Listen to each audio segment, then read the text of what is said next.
Please welcome on the show, Sara Labati. Hi, Sara. Hi! Good afternoon! Hello! Happy New Year sa'yo. Happy New Year, Mon! Happy New Year sa inyong lahat. And of course, kasama rin natin Madam Suzette para bigyang linaw ang 2013 ni Sara Labati. But before we go to 2013, let me first ask you, Sara, ano ba for you yung mga highlights ng 2012? I know it's been such a good year for you. Actually, napakarami. So many blessings has been given to me by God, and wala pa akong ibang mahihiling, but ang dami-daming blessings na dumating this 2012, and I'm just very thankful. So ang isa sa mga tumatak sa isip ko talaga is the first primetime role as a leading lady, di ba? In Makapiling Kang Muli. I'm very thankful dahil ang dami kong nakatrabaho na napaka-professional, napaka-husay na mga artista, at habang nagtatrabaho ko, natututo rin ako kasi napaka-husay ng mga kasama kong actor. So learning experience ng 2012. Yeah. Let's consult with Madam Suzette. What can you see sa 2013 ni Miss Sara Labati? Kinakabahan ako. Ayun, nakikita ko sa kanya, masisikat ka. Wow! Sa 2013. At whatever pelikulang gagawin mo, ito ay kikita sa takilya. Wow! When it comes to your love life, compatible kayong dalawa. Paano niyo po nasabi yun?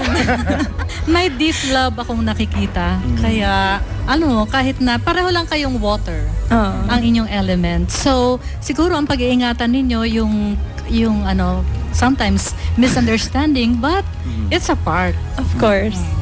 Ikaw ba, Sara, may mga gusto ka bang tanungin kay Miss Suzette about 2013? I wanna ask also about music kasi matagal ko na rin pong pinangarap na magkaroon ng sariling album. So, tamang panahon po ba yun o hindi ko dapat pagsabayin? No, mas maganda kung magfo-focus ka rin sa music. So opening new doors in 2013. Who knows? Baka may Yes. album na si Sara for 2013. But another thing that we researched na I know you're doing a movie with Chard and Solen called Seduction. And according to legendary director Peque Galiaga, may pagka-daring daw yung role mo dito. Ikaw ba magkakaroon ka ng konting shift in image? Nakakatawa kasi nung umpisa ng 2012, sabi ko, okay, ayokong paka-daring this year. Pero yes, sobrang masya-shock ang mga tao sa akin dahil first time ko talagang ginawa yung ginawa ko for the movie. Pero ginawa ko yon dahil I know na ikakaganda ng movie, and I trust Direk Peque. He talked to me before na pag-usapan ng mabuti na talagang ikakaganda ng movie. Yes. So if it's for the part naman, it's for the role, why not? So you're open na to more sexy roles?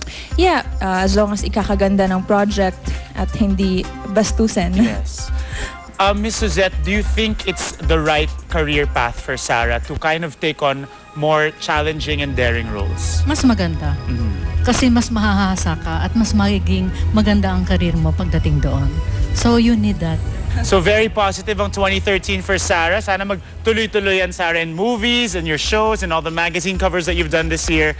May we all see that again in 2013. Maraming Yes, salamat, thank Sara, you very for being much. here. Maraming salamat.